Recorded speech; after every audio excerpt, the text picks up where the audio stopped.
Assalamualaikum warahmatullahi wabarakatuh.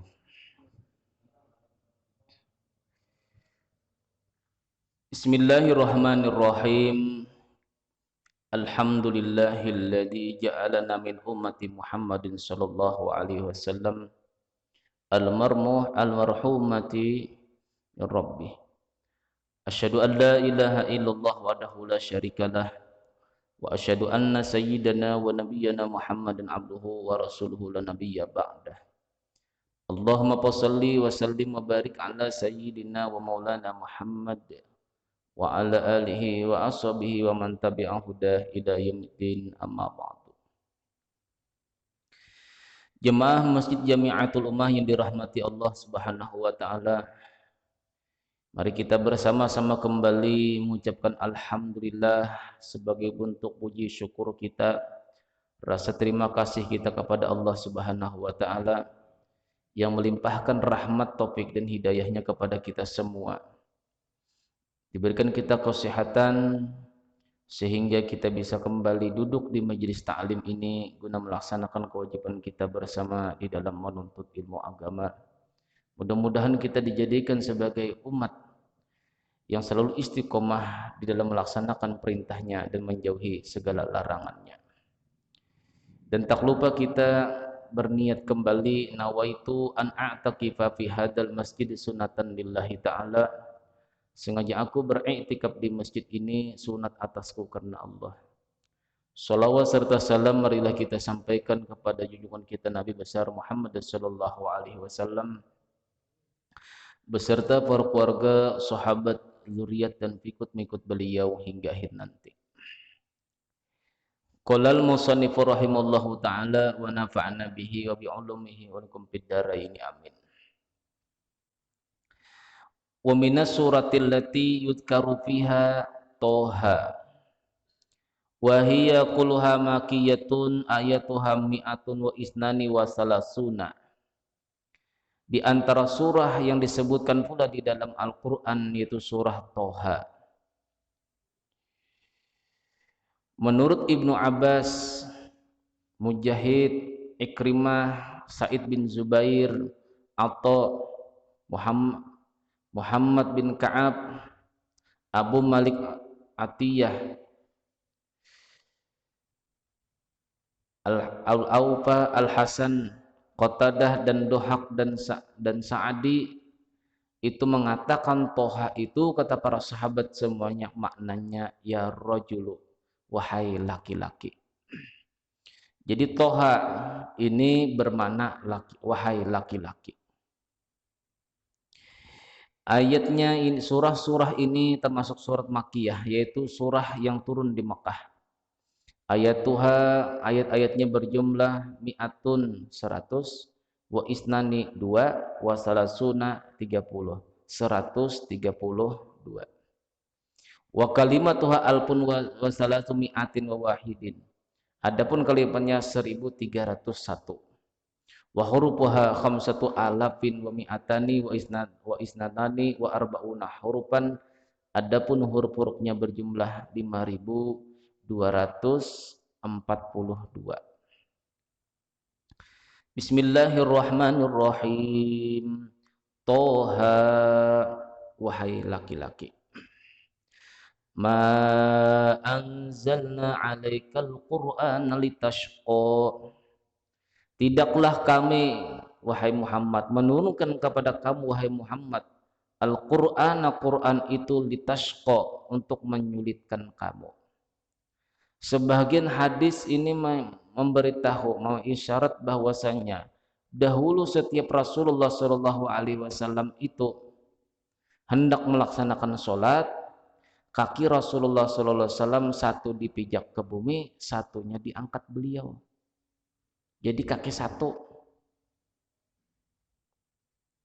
Nah, sehingga ditegur oleh Allah Subhanahu wa taala, ma anzalna 'alaikal qur'ana litashqa. Tidaklah kami menurunkan Quran itu kepada kamu, wahai Muhammad, supaya kamu itu merasa seperti kesusahan, merasa sulit. Jadi kaki satu Rasulullah sama dengan seperti bentuk huruf alif. Nah, Ini ditegur Allah Subhanahu wa taala.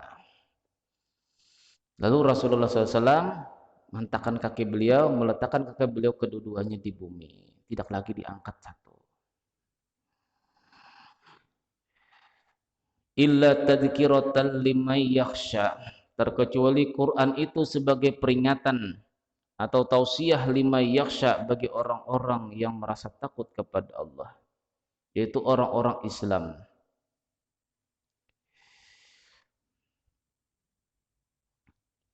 Surah Toha ini diturunkan oleh Allah Subhanahu wa taala pada ketika Rasulullah SAW pernah bersabda, innallaha qara'a Toha wa Yasin.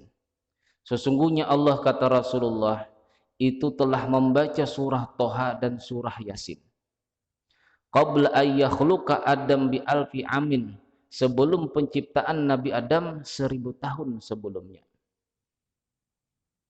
Sebelum diciptakan Nabi Adam, Allah Ta'ala sudah membaca surah Toha dan surah Yasin. Falamma sami'atul malaikatu qalu, manakala malaikat ini, kata Rasulullah, mendengar bahwasanya Allah Ta'ala membaca Toha dan surah Yasin ini sebelum penciptaan Nabi Adam, malaikat mengatakan, tuba li ummatin yunzilu alaihimul hada, maka beruntunglah bagi umat yang diturunkan surah Toha ini.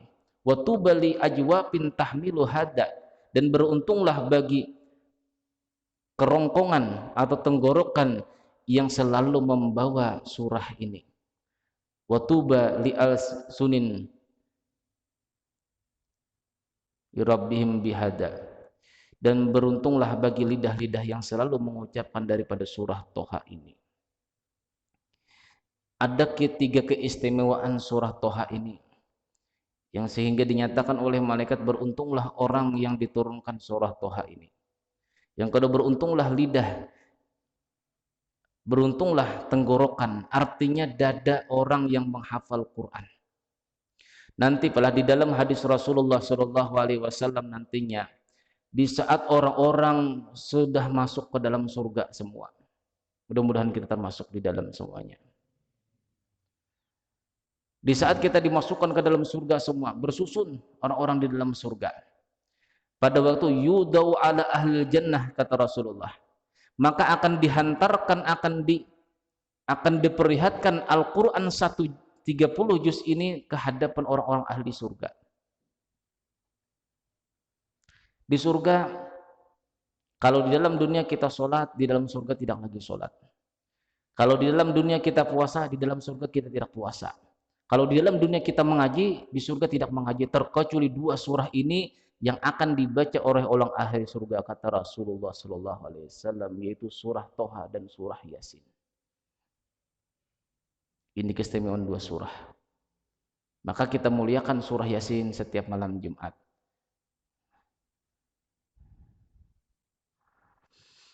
Sehingga di dalam sabda Nabi SAW, tidak ada seseorang di dalam pemahamannya, dalam sebuah hadisnya panjang, cuma di dalam pemahamannya itu, tiadalah orang itu termasuk ahli surga, terkecuali orang itu senantiasa membaca surah Toha setiap malamnya.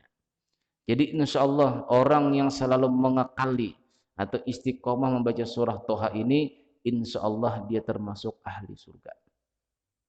Jadi kalau orang itu di dalam takdir Allah Subhanahu wa taala akan masuk surga, maka akan dipermudah dirinya itu untuk menyenangi bahkan membaca daripada surah Toha ini.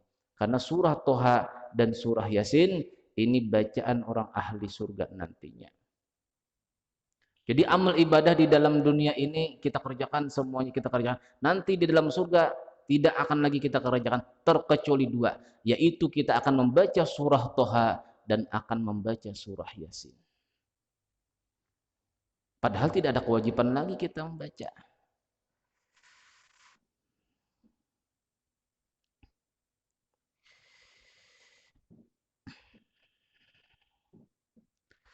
Illa tadhkiratal liman yakhsha, terkecuali sebagai peringatan bagi orang-orang yang takut kepada Allah Subhanahu wa taala. Tanzilan mimman khalaqal arda was samawati ula, Al-Quran itu sebagai kalam daripada orang yang menciptakan langit dan menciptakan bumi dan langit yang tinggi. Maksudnya Allah Subhanahu wa taala. Ar-Rahmanu 'alal 'arsy istawa. Allah yang bersifat Rahman 'alal 'arsy istawa, bersemayam di arasy. Ini termasuk ayat-ayat mutasyabihat. Fihi ayatum muhkamatun hunna ummul kitabi wa ukhra mutasyabihat. Fa ammal ladina fi qulubihim zaygun fayattabi'u ma tasyabaha minhu ibtiga'al fitnati wa ibtiga'a ta'wilih. Di dalam Al-Qur'an itu ada fihi ayatum muhkamat. Di dalam Al-Qur'an itu terdapat hukum-hukum yang jelas. Wa ukharu mutasyabihat, dan ada lagi kata Allah taala ayat-ayat mutasyabihat, ayat-ayat yang tidak boleh dicerna terlalu dalam. Ya termasuk ini. Ar-Rahmanu 'alal 'arsy istawa. Allah yang bersifat Rahman bersemayam di aras. Seakan-akan Allah taala itu bertempat. Ini tidak bisa dipaham secara makna zahir. Karena yang namanya Al-Qur'an itu lebih sempurna daripada bahasa Arab. Bahasa Arab itu paling sempurna sedunia, tapi yang lebih sempurna lagi yaitu adalah kalam Allah. Perumpamaannya begini Pak. Kalau di dalam bahasa Indonesia, mungkin bahasa Indonesia ini tertiru daripada mengikut daripada bahasa Arab. Menimba perahu, padahal yang ditimba itu air di dalam perahu. Kan berubah kalimatnya. Menimba, kalau bahasa kami menimba jukung, menimba perahu. Apakah perahu tadi yang dilempar? Bukan. Apa yang di dalam perahu? Itu dalam ilmu balaghah lah. Itu namanya majaz mursal. Majaz mursal itu terbagi menjadi 12. Jadi ilmu balaghah itu ada ilmu ma'ani, ada ilmu bayan. Nah, ini ada 3 ilmu inilah. Selain ilmu saraf, nahwu, ada lagi ilmu bayan, ilmu ma'ani, ilmu balaghah. Nah, di antara ilmu balaghah itu ada namanya ilmu majaz. Ilmu majaz itu bahasa kiasan. Bahasa kiasan itu terbagi dalam ilmu balaghah ada 12, di antaranya itlaqul hal wa iradatul mahal. Wa itlaqul mahal wa iradatul hal. Contoh tadi menimba perahu, padahal kita membuang isi air di dalam perahu. Yang ditimba itu bukan perahunya tapi air yang di dalam perahu. Airnya yang dibuang, kalimat air dibuang. Itu namanya itlaqul hal wa iradatul mahal. Bertetapnya keadaan, tapi yang dikehendaki itu tempatnya. Tempat perahu tadi ada air itu yang dibuang. Nah, sama halnya ini. Kalau orang itu sekadar membaca tafsir saja, tidak paham dengan ilmu-ilmu bahasa Arab, maka akan mengatakan Allah Ta'ala bersemayam di arasy. Ini istilahnya begini Pak lah. Sampeyan menempati rumah sampeyan, berarti sampeyan bertempat. Tapi bisa anda pemahamannya sampeyan menguasai rumah sampeyan? Betul, karena sampeyan pemilik rumah. Nah, sama halnya ini. Allah Ar-Rahman 'alal 'arsy istawa, bersemayam di aras. Artinya Allah lah pada saat itu yang menguasai aras. Hendak mengadakan pengadilan kepada seluruh makhluknya. Jadi ayat Al-Qur'an itu tidak bisa secara akal kita tanpa ada ilmu daripada ilmu alat. Ilmu alat bahasa Arab itu ada berjumlah 14. 14 pak ilmu bahasa Arab tuh. Yang pertama sorob, yang kedua nahwu. Belum lagi ilmu balaghah. Balaghah terbagi menjadi 3. Ilmu arud. Ilmu arud itu ilmu timbangan syair. Tafsir hadis, apa? Usul fikih, usul hadis, usul tafsir, mantek, belum lagi itu 14 jumlahnya. Kalau tidak pernah belajar ke 14-nya ini, jangan berani-berani membaca kitab-kitab tafsir Al-Quran kalau salah memaham. Di mana bisa belajarnya? Di pondok pesantren aja bisa. Nah, jadi kalau orang yang sekedar membaca inilah sekedar membaca terjemahan lalu itu disampaikannya bahwasanya Allah taala itu bersemayam atau bertempat di arasy, takutnya menjadi murtad. Inilah. Kalau Allah taala bersemayam atau bertempat berarti Allah taala itu berhajat. Kalau sesuatu itu berhajat berarti yang dihajati Allah taala itu lebih kuasa daripada Allah Subhanahu wa taala. Makanya tidak bisa terjemahan Quran itu di mentah-mentah kita telan, tidak bisa.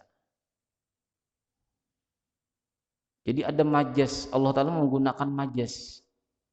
Majas itu artinya bahasa kiasan.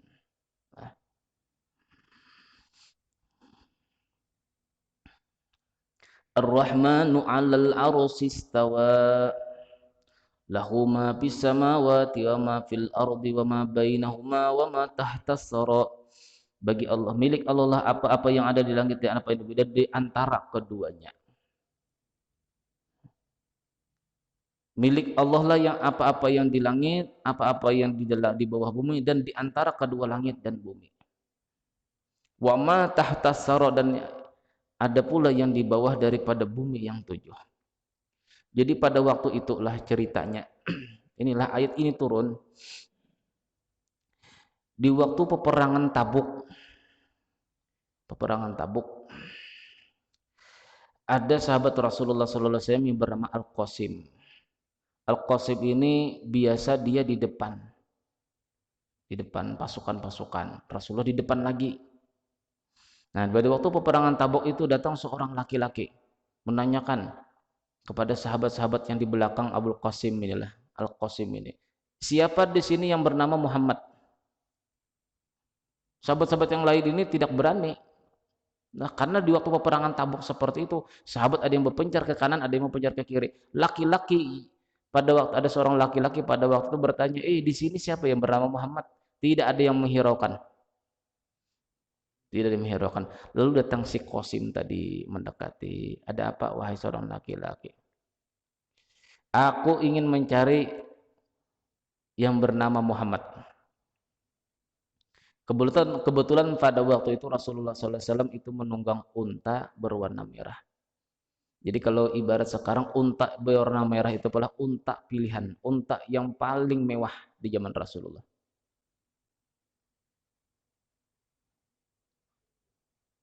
Unta paling merah.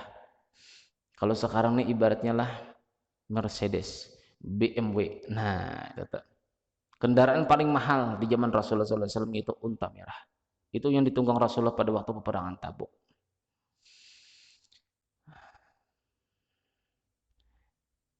Mana Muhammad? Nah, itu yang berkuda berunta merah itu nah. Dipanggil. Wahai Muhammad, aku ingin bertanya kepada kamu. Jadi kata Rasulullah SAW, silakan tanyakan, ada keperluan apa kamu bertanya. Yang pertama, wahai Muhammad, apakah para nabi-nabi itu tidur? Bisa tidurkah nabi-nabi itu? Jadi Rasulullah menjawab, ainani. Kedua matanya memang tidur, tetapi hatinya tidak tidur, kata Rasulullah. Yang kedua,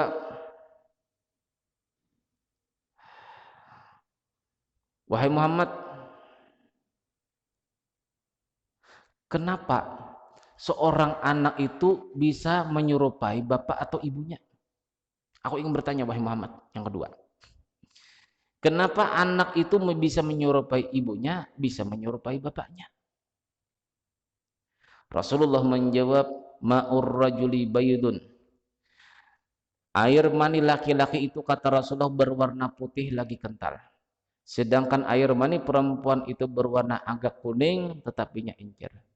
Maka apabila di antara keduanya itu menang, artinya lebih banyak, maka dia akan menyerupai yang banyak tadi. Anak tadi tercipta daripada apa yang paling banyak yang menang dari antara keduanya. Nah, betul kamu wahai Muhammad. Aku bertanya lagi, kata laki-laki tadi.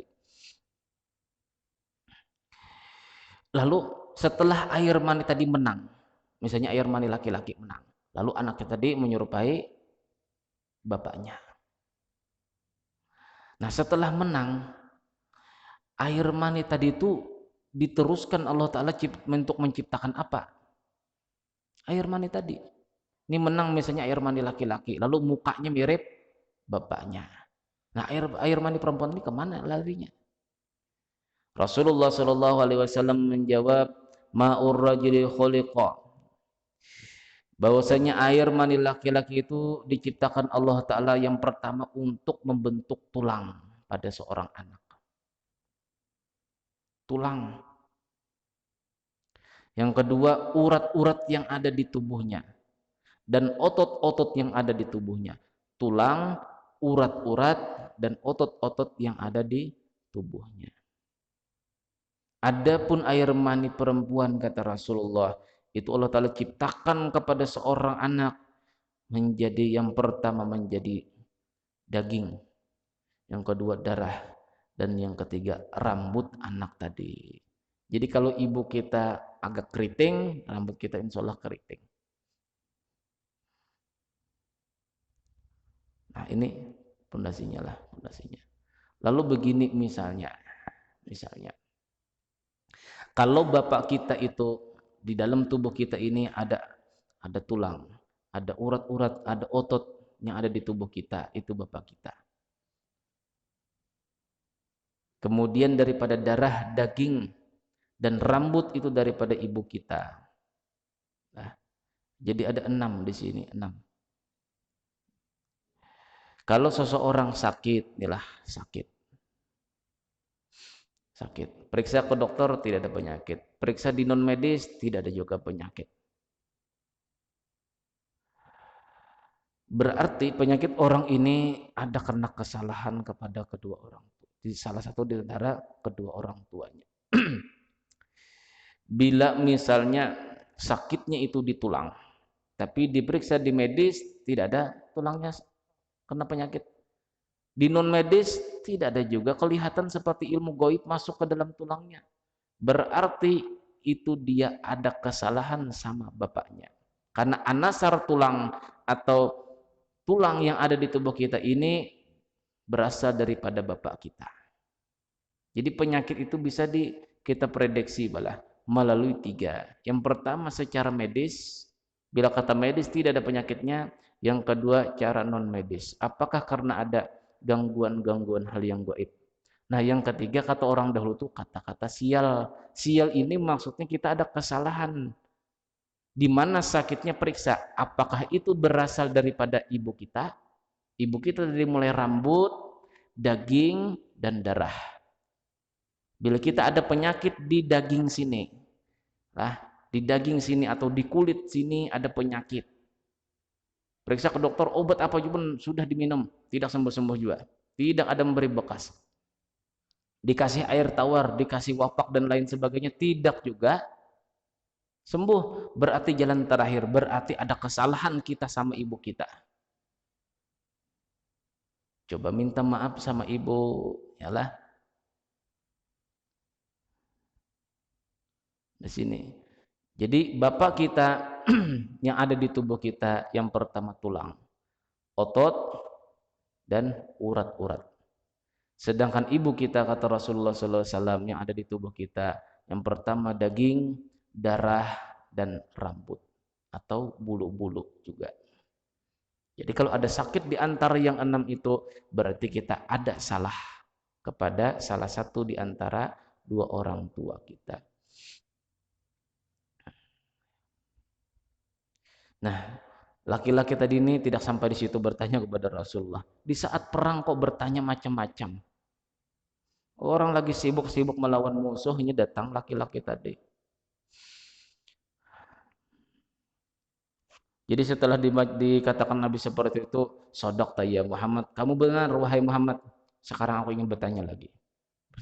Sahabat ini yang mendengar ini sudah gergetan sudah banyak. Ini banyak tanya orang lagi dalam keadaan peperangan, ini banyak tanya. Ma tahtal ardi. Wahai Muhammad, di bawah bumi ini ada apa lagi isinya? Bah, kalau kita menghadapi orang seperti ini malah pusang juga, bahasa Banjarnya pusang kita. Apalagi saat menggoreng apakah ada yang tanya samping tanya WA, tanya telepon, wah pusang kepala sudah baik. Atau kita ngetek laptop lah, tanya teman sebelah, tanya banyak banyak omong, pusing. Jadi Rasulullah menjawab, di bawah bumi ini makhluk pun ada seorang makhluk. Nah, lalu bertanya lagi, wa ma tahtahum ya Muhammad? Di bawah makhluk tadi itu ada apa lagi wahai Muhammad? Wat di bawah tanah tadi, setelah makhluk tadi itu tanah. Kemudian di bawah tanah itu ada apa Muhammad? Al-ma'u, yaitu ada air. Nah, setelah itu di bawah air itu ada apa lagi wahai Muhammad? Az-zulmatu, kata Rasulullah, yaitu kegelapan. Wa ma tahta zulmati, apa yang di bawah kegelapan itu ada apa lagi Muhammad? Ar-rih, yaitu angin. Nah, setelah di bawah angin itu ada apa lagi wahai Muhammad? Al-ardu, bumi lagi, kata Rasulullah. Setelah itu Rasulullah SAW tidak lagi bisa menjawab. Sambil menangis Rasulullah SAW bersabda, hai manusia, wahai sahabatku, kata Rasulullah SAW, ilmu makhluk itu ada batasnya, sedangkan ilmu sang pencipta itu tiada batasnya. Wahai sahabatku sekalian, apakah kalian tahu siapa yang bertanya ini? Allah dan Rasulnya tahu. Ini adalah Jibril alaihissalam yang ingin mengajarkan kepada kita bahwasanya setinggi apapun ilmu kita itu tidak bisa menandingi daripada ilmu Allah Subhanahu wa taala.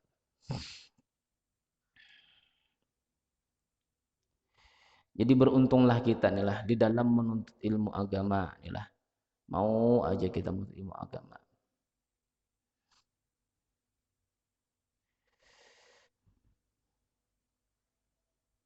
Karena dengan kita menuntut ilmu agama, kita akan mengetahui, semakin kita tahu dengan ilmu agama, semakin tahu itu ilmu Allah Ta'ala, semakin merendah diri kita. Bukan semakin kita merasa memiliki daripada ilmu tadi. Makanya kita sekalipun kita mengajar, niatkan di dalam diri, aku masih belajar. Ketinggian seorang guru, martabat seorang guru itu bisa ditinggikan Allah Ta'ala dengan sebab murid-muridnya mau mengamalkan daripada amalan Rasulullah.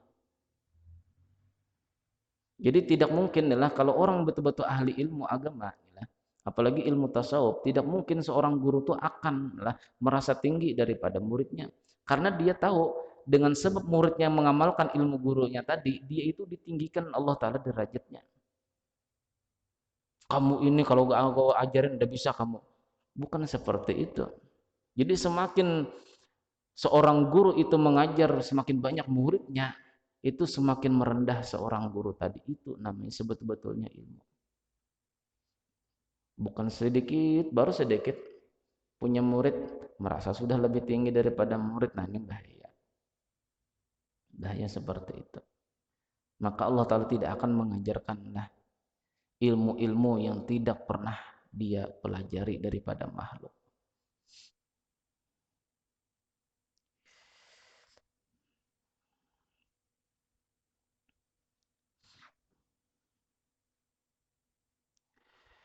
Wa in tajhar bil qawli fa innahu ya'lamu sirra wa akhfa. Jikalau kamu wahai Muhammad menyaringkan suara kamu, fa innahu ya'lamu sirra wa akhfa. Sesungguhnya Allah telah mengetahui yang sir atau rahasia atau yang lebih tersembunyi lagi.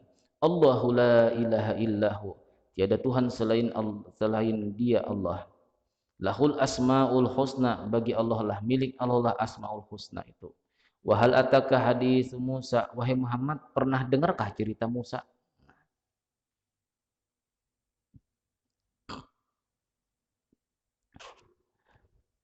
Faqala li ahlihim kusu inni anastu nara. Musa itu mengatakan, kata Allah Ta'ala, ini Rasulullah diajari Allah Subhanahu wa Ta'ala dalam Al-Quran.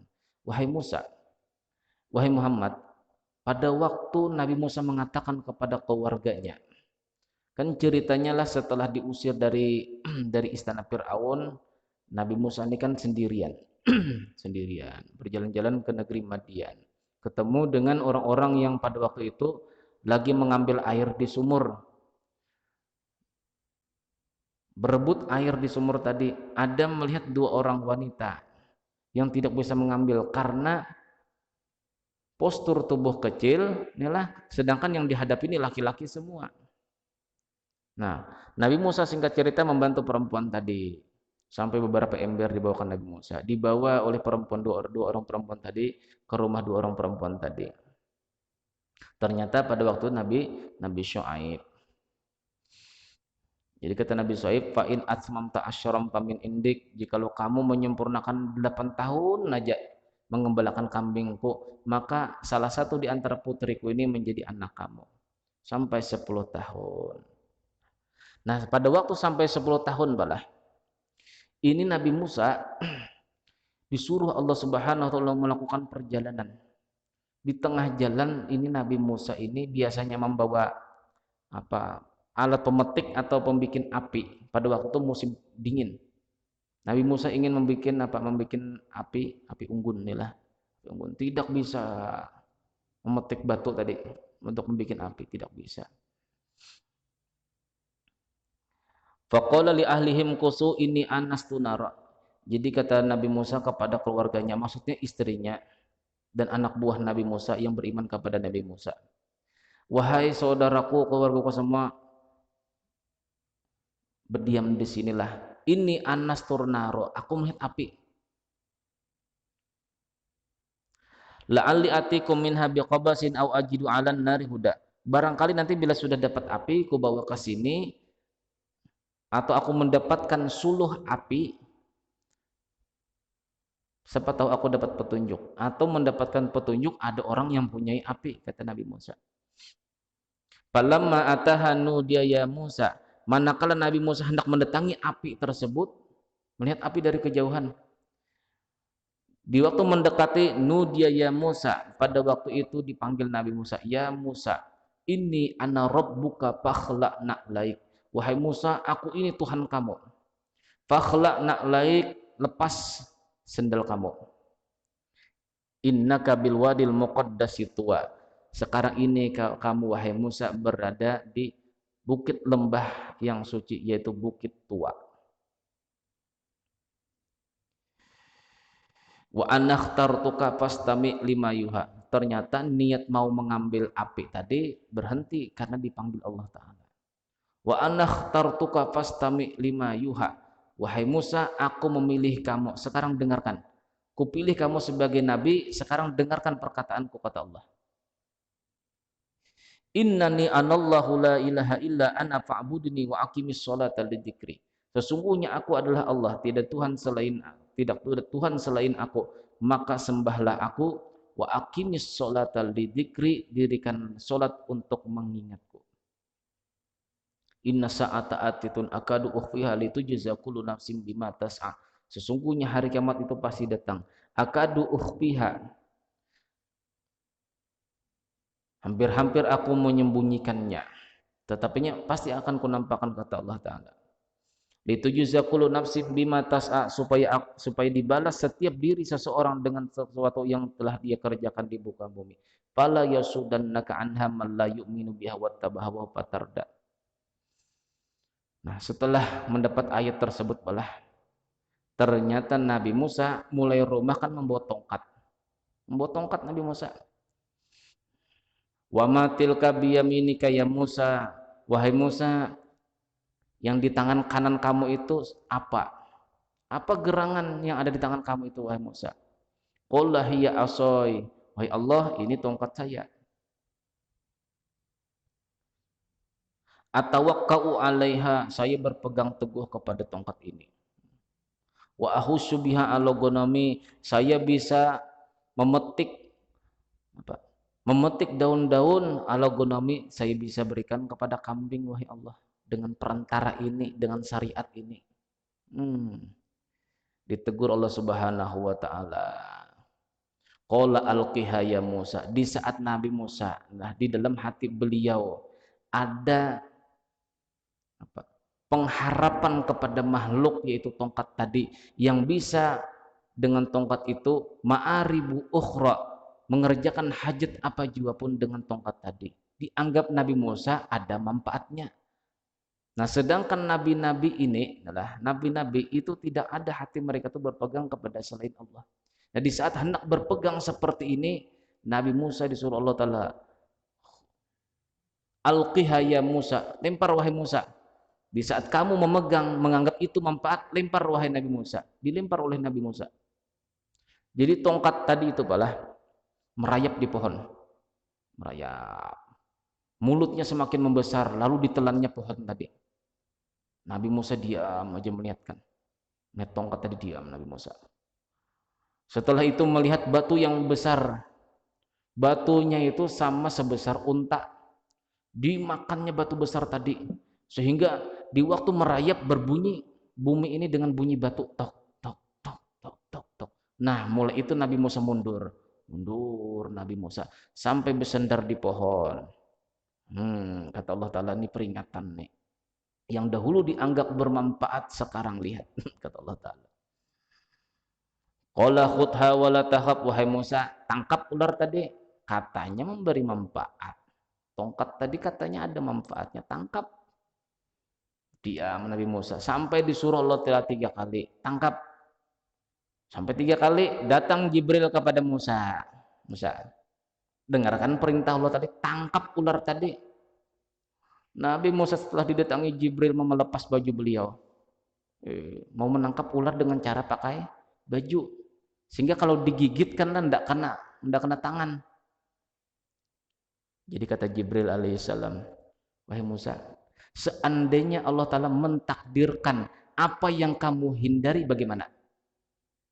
Kamu menghindari dengan adanya baju tersebut, kamu menangkap ular, kalau dia menggigit tidak kena tangan kamu. Siapa tahu Allah Ta'ala menakdirkan sesuatu yang kamu hindari. Jadi bagaimana wahai Jibril? Lepas saja itu. Jangan dianggap manfaat ini nah. Kan sudah pengalaman pertama. Tongkat dianggap bermanfaat oleh Nabi Musa. Lah, setelah tongkat tadi berubah menjadi ular, Nabi Musa masih memegang lagi. Siapa tahu dengan syariat begini bisa selamat.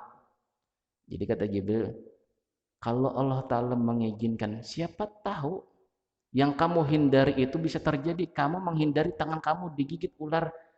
Supaya jangan digigit, kamu pakai baju menangkap ular tadi. Kata Jibril, lepas baju. Nggak usah pakai itu, tangkap aja sudah. Masukkan tangan kamu. Dimasukkan oleh Nabi Musa. Tangan Nabi Musa inilah ke mulut ular tadi. Konten pada waktu itu ular yang besar tadi berubah menjadi sanu'iduha siratal ula.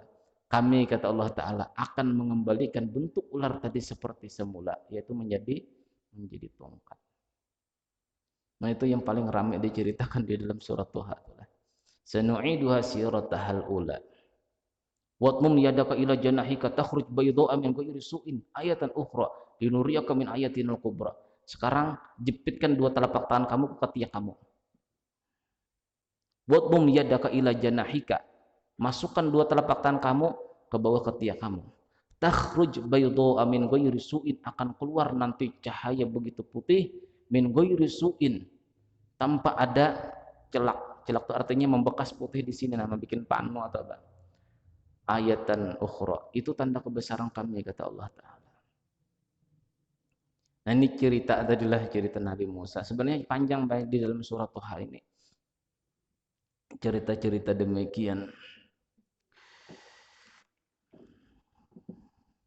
Idhab ila fir'auna innahu tagha. Nah, sudah melihat kan tanda kebesaranku kata Allah Ta'ala. Pertama ular. Yang pertama tongkat. Tongkat tadi kamu anggap bermanfaat, sekarang kuubah dia akan memudaratkan kamu. Di saat ada memudaratkan, tetap juga kamu berpegang supaya dengan ini bisa selamat. Ternyata tidak bisa kan wahai Musa. Nih, kuperlihatkan lagi. Tangan kamu memasukkan ke dalam baju kamu. Ternyata mengeluarkan cahaya yang begitu menyala. Nah, bila sudah demikian lalu yakin, berarti yang Fir'aun dahulunya kata Nabi Musa yang kuanggap bisa memberikan mudarat, tanpa izin Allah Ta'ala tidak bisa. Nah, timbul keyakinan di hati Nabi Musa. Nah, sekarang kata Allah Ta'ala, idhab ila fir'auna innahu tagha.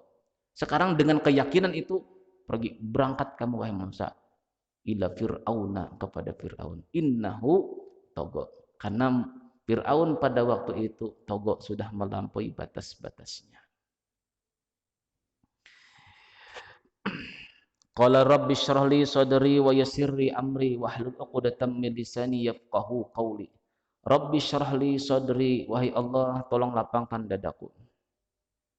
Wa yassirli amri, permudahlah segala urusanku. Wahlul 'uqdatam min lisani, bukakanlah ikatan-ikatan yang ada di lidahku, karena lidah saya ini wahai Allah taala kaku, sulit untuk berkata-kata karena pernah memakan bara api.